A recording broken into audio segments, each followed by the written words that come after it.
আসসালামু আলাইকুম রহমতুল্লাহি ওবরকাতুহু। সম্মানিত দর্শক, ডক্টর মোহাম্মদ ইউনূসের যে অন্তর্বর্তীকালীন সরকার, সেই সরকারের সবচেয়ে গুরুত্বপূর্ণ ব্যক্তি তার প্রেস সচিব জনাব শফিক। তার যে ক্ষমতা, এটার কোনো বলয় নেই। তার যে ক্ষমতা, এটার কোনো বৃত্ত নেই। তিনি কি করেন, তার কি করা উচিত, কি বলা উচিত, তার কর্মপরিধি কি, এটা নিয়ে প্রশ্ন করার মতো দুঃসাহস সরকারের ভেতরে কারোরই নেই। এবং তিনি মিডিয়া মোগল, সারা দুনিয়ার মিডিয়া মোগল রুপার্ট মারডক, তার যে ক্ষমতা, সিএনএনের মালিক, ফক্স নিউজের মালিক, বিশ্বের যত নাম করা অস্ট্রেলিয়া থেকে শুরু করে পশ্চিমা দুনিয়ার বিখ্যাত পত্রপত্রিকাগুলো সব তার।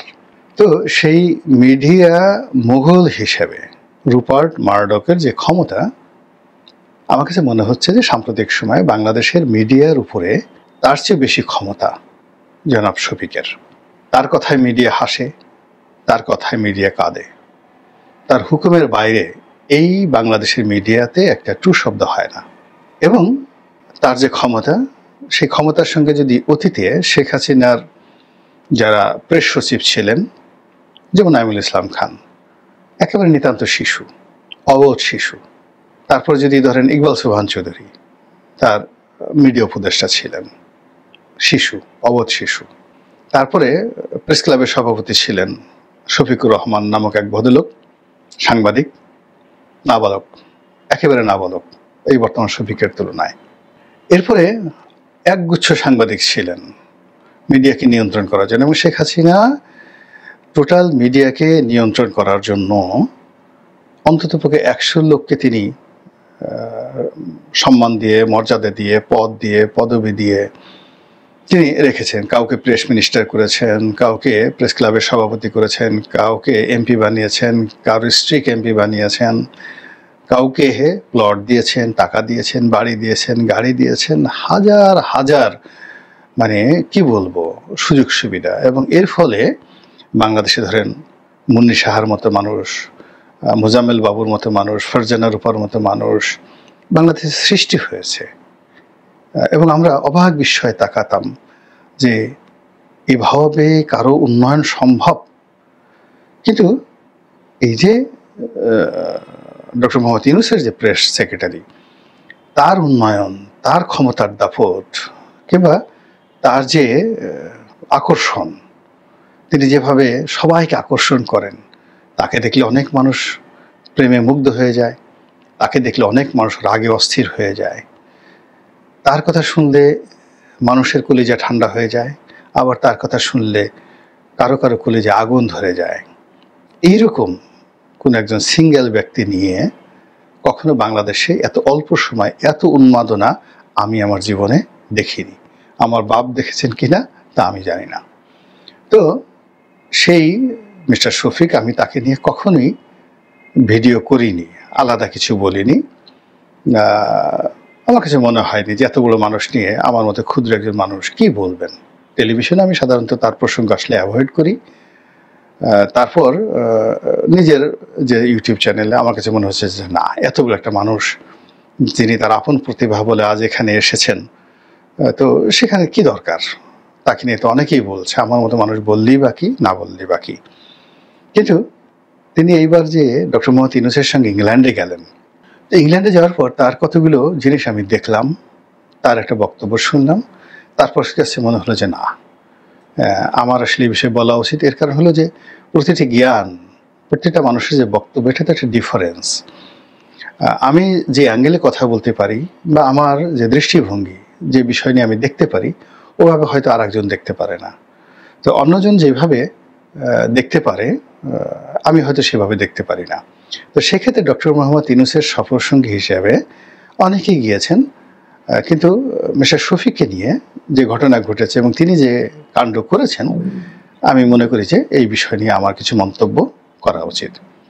প্রথমত তার চেহারা স্রোত বলি। তিনি এইবার যে লন্ডনে গেছেন, তার পোশাক ছিল অসাধারণ। তিনি খুব দামি স্যুট পরেছেন, প্যান্ট পরেছেন, কোন ব্র্যান্ডের পরেছেন, কোথা থেকে বানিয়েছেন জানি না, কিন্তু যা মানিয়েছে বটে, মানে বলার মতো না। দাদাকে দেখলে মানে চক্ষু জুড়িয়ে যায়, অন্তর শীতল হয়ে যায়, যেমনি সুন্দর চেহারা, তার সঙ্গে সঙ্গে যে কোট, টাই, চুলের হেয়ার স্টাইল, তারপর শেষে চুলে জেল মেখেছেন কিনা জানি না, কিন্তু চকচক চকচক করছে। কলপ মেখে রেখেছেন কিনা জানি না, কিন্তু একটা চুলও পাকা নেই। অসাধারণ। তিনি হোটেলে যাচ্ছেন, তারপরে বের হচ্ছেন, এই দৃশ্যগুলো দেখে আমার ভালো লাগলো। দ্বিতীয়ত হলো, তাকে গালাগাল দিচ্ছিল আওয়ামী লীগের লোকজন বিশ্রী ভাষায়। আওয়ামী লীগ তো এমনি বাজে একটা দল, তারা খালি গালাগাল করে, এমন ভাষায়, অকথ্য অশ্রাব্য ভাষায় গালাগাল। ডক্টর মোহাম্মদ ইউনূসের এই রত্ন, পাথর, জেমস, তাকে কেন্দ্র করে যে সমস্ত গালাগালি দূর থেকে তারা বলছিলেন, তৈতুকারি করে কথাবার্তা বলছিলেন, কিন্তু এগুলো শোনার পরেও তিনি ছিলেন হিমালয়ের মতো অটল। তার চোখে কোনো কাঁপুনি ছিল না। একবার শুধু দেখলাম যে তিনি খুব সূক্ষ্ম দৃষ্টি নিয়ে তাকালেন, অনেকটা ঈগলের চোখ নিয়ে, যে তাকে উদ্দেশ্য করে এই বাজে কথা বলল, চেহারাটা চেনা যায় কিনা, বা আগামী দিনে ওই চেহারার কাউকে বাংলাদেশে পেলে তাকে কিছু করা যাবে কিনা, ওইভাবে তিনি তাকালেন। আর সেই তাকানোর পরে তিনি যখন চোখ ফিরিয়ে গেটের দিকে যাচ্ছিলেন, হোটেলে ঢুকতে যাচ্ছিলেন, তখন আরেকটু হলে তিনি পড়ে যেতেন, পা স্লিপ করছিল তার। এটা দুটো কারণ হতে পারে। জুতা নতুন হতে পারে, আনকোরা নতুন জুতো যদি পরেন আপনি স্লিপ করবেন। 2 নম্বর হলো যে হোটেলের যে ফ্লোর মার্বেল, এটা খুব স্লিপি হতে পারে, সেই কারণে আপনি স্লিপ করতে পারেন। আর 3 নম্বর হলো যে পরিবেশ পরিস্থিতির কারণে আপনার ব্রেনের যে নিউরন সিস্টেম আপনার সাথে বিট্রে করতে পারে। অনেক সময় দেখবেন যে আপনি 1 সেকেন্ডের জন্য বা 1 ন্যানো সেকেন্ডের জন্য হারিয়ে যান।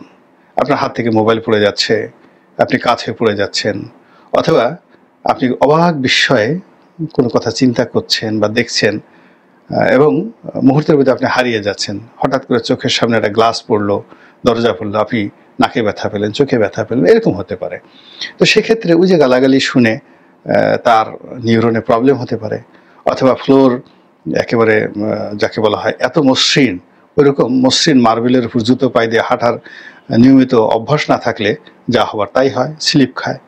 আবার যদি গিয়ে ইংল্যান্ডে দেখা গেল যে অনেক দামি দামি ব্র্যান্ডের জুতো আছে, সেখানে মরিসি আছে, বালি আছে, তো এই সকল জুতো বাংলাদেশে পাওয়া যায় না। ওখানে সেই জুতো পরার পরে একটু সমস্যা হয়। তো আই ডোন্ট নো তিনি সেই কাজটা কেন করেছেন। তো সেটা নিয়ে আসলে আমি ইন ডিটেলস আলোচনা করব না।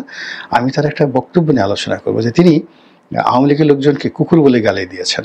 আমরা যদি যে সাধারণ ভাষায় বলি কুত্তা, তিনি কুত্তা বলে গালি দিয়েছেন। আওয়ামী লীগের লোকজন কুত্তা, একেবারে ডাইরেক্ট বাংলায়।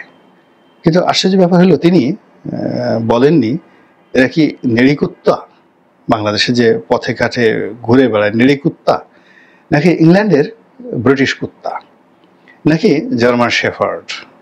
তিনি পাইকারি বলেছেন এরা কুত্তা, মানে তার ভাষাতে কুত্তা বের হয়। আমরা তো বাংলাদেশে থাকি, আমরা আসলে ওইভাবে কুকুর বলতে পারি না। তিনি কুকুরও বলেননি, তিনি যেটি বলেছেন সাংকেতিক শব্দ, সেটি হলো ঘেউ ঘেউ। মানে আওয়ামী লীগের যে সকল লোক গালাগালি করছিল, তিনি তাদেরকে বলছেন যে আওয়ামী লীগ পুরো ইউরোপ থেকে টেনে হিসড়ে 20 জন ঘেউ ঘেউ করার মতো ঘেউ ঘেউকারীকে আনতে পারেনি। তো ঘেউ ঘেউ করে কারা? কুকুর। ঘেউ ঘেউ করে কারা? কুকুরের বাচ্চা। ঘেউ ঘেউ করে কারা? সেই যেটা বলা হয় এই কুকুর জাতীয় প্রাণী, তাই না?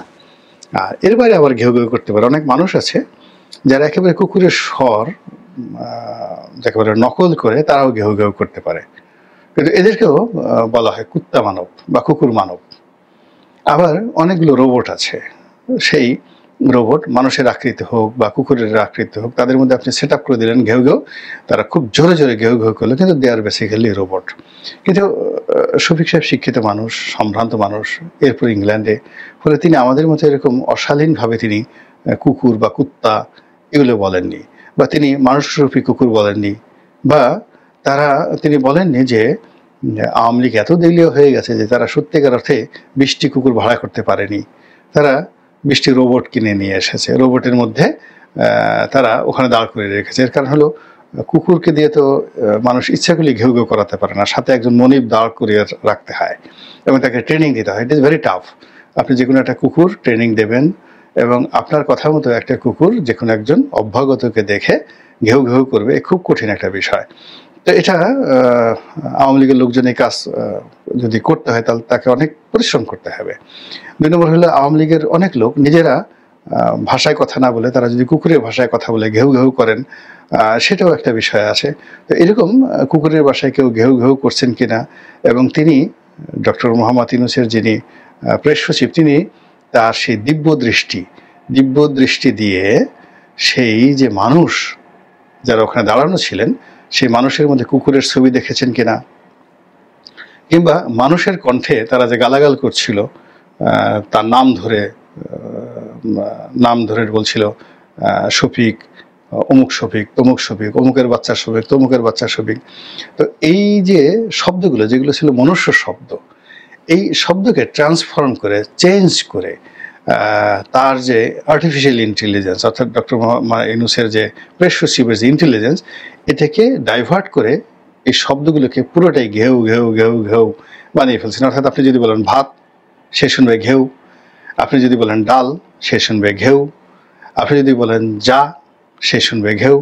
এটাকে বলা হয় মানে ট্রান্সফরমেশন।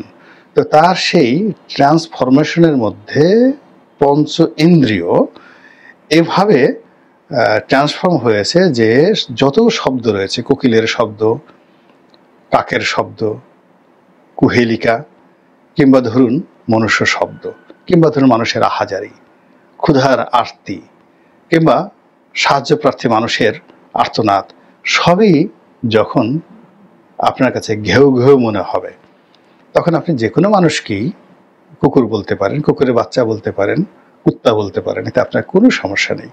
এখন জনাব শফিক এই যে বললেন যে ২০ জন ঘেউ ঘেউকারীকেও ওরা জড়ো করতে পারেনি। তো এই যে মানুষ যারা ওখানে জড়ো হয়েছে, আমি ওখানে একটা কুকুর দেখিনি, কোনো ওখানে মানুষরূপী যারা ছিলেন তাদের মুখে ঘেউ ঘেউ আমি শুনিনি। আমি স্পষ্ট মানুষের জবান শুনতে পেয়েছি। আর সেখানে ডক্টর মোহাম্মদ ইউনূসের এই যে রত্ন, দ্য জেমস, তিনি ঘেউ ঘেউ শব্দ শুনেছেন। ইটস এ হিউজ ডিফারেন্স আমার মধ্যে আর তার মধ্যে। আমি অসুস্থ, না হলে তিনি অসুস্থ। যাই হোক, তিনি ঘেউ ঘেউ শুনেছেন। ২ নম্বর হলো যে আমি ওখানে মানুষ দেখেছি, আমি কুকুর দেখিনি। তিনি এখানে ঘেউ ঘেউকারী রূপে মানুষকে দেখেছেন, যে মানুষ হয়তো ঘেউ ঘেউ শব্দে কথা বলছে, অথবা ওখানে যারা মানুষ ছিল তাদেরকে তিনি কুকুরের মতো দেখেছেন, অথবা ওখানে যারা মানুষ ছিল তাদেরকে তিনি রোবট হিসেবে দেখেছেন। এই একটা বিগ ডিফারেন্স। আরেকটা সমস্যা সেটা হলো তিনি বলেছেন ২০ জনও জোগাড় করতে পারেনি। লোক হয়তো তার দৃষ্টিতে ১০-১২ জন লোক ছিল, মানে বিলো 20। কিন্তু আমরা যারা দূর থেকে দেখেছি, আমরা তো সেখানে শত শত মানুষকে দেখেছি। তাহলে আমাদের চোখ কি নষ্ট হয়ে গেছে? কিংবা জনাব শফিকের চোখ কি বড় হয়ে গেছে? চোখের লেন্স, আপনি দেখবেন যে ক্যামেরাতে যে লেন্স রয়েছে, তো সেটাকে যদি আপনি জুম করেন, তাহলে আপনি দেখা গেল যে কোথাও যদি ১,০০০ লোক থাকে, আপনি জুম করে ১,০০০ লোককে আনতে পারেন। আবার আপনি যদি ফোকাস করে ১০ জন লোকের উপর ফোকাস করেন এবং সেটাকে জুমটাকে এক্সটেন্ড করেন, তাহলে দেখা গেল ১,০০০ লোক দৃশ্য পট থেকে চলে যাবে। ১০ জন, যে ১০ জনের উপর আপনি ফিক্স করেছেন জুমকে, সেই ১০ জনকে আপনি দেখতে পাবেন। তো সেক্ষেত্রে জনাব শফিক তিনি তার যে আই লেন্স, চোখের যে লেন্স, এটাকে কি জুম করেছেন। জুম করে এই হাজার হাজার লোকের মধ্যে ২০ জনকে তিনি সেই ফোকাস করেছেন। তাই যদি হয়, তাহলে এই ২০ জন লোকের তো কপালে দুর্ভোগ আছে, কারণ তিনি তো ওই ২০ জন লোকের ছবি তুলে ফেলেছেন, জুম করে তাদের চেহারা সুরত, তাদের সব কিছু তিনি স্ক্যান করে ফেলেছেন। এখন সেই ২০ জনের বিরুদ্ধে তিনি কী ব্যবস্থা নেবেন, বা বিলো 20 যাদেরকে তিনি জুম করেছেন কী ব্যবস্থা নেবেন, এটার উপরে নির্ভর করবে।